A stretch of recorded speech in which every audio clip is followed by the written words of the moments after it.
Big question, what makes a cult a cult? Does the Bible have anything to say about this?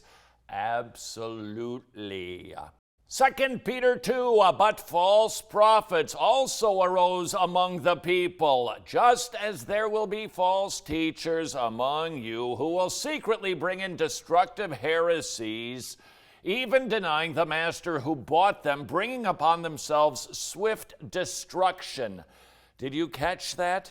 There were already false prophets in the first century church, and a promise there always will be.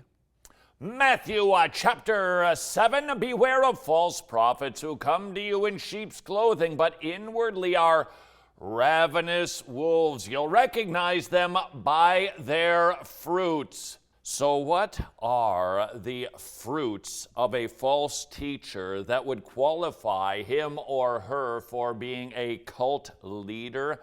This issue is a little bit more complex than I think most people consider. There are typically, could be a little more, could be a little less, 5 qualifications that make a cult a cult. Number 1, a charismatic leader, no accountability, all authority, who likes to be worshiped. Number 2, a process of coercive indoctrination or education. In other words, they like to brainwash people. Number 3, economic, sexual, or other exploitation of group members by the leader. Number 4, separation from family, and finally, societal awkwardness.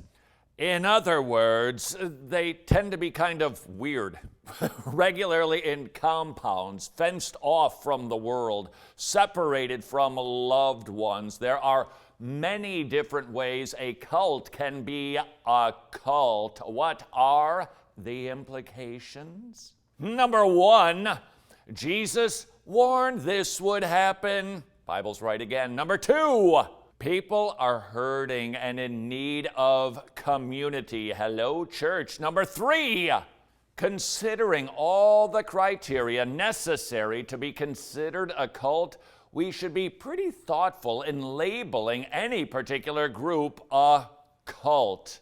Be warned, many people who have said, that would never happen to me, it has happened to them. A big question, what makes a cult a cult? A cult is a group that is not orthodox, kind of weird, and has a devotion to a person, object, or set of new ideas. If you'd like more Wretched content, and who wouldn't, visit wretched.org and you will have Wretched coming out of your nose. And that's biblical.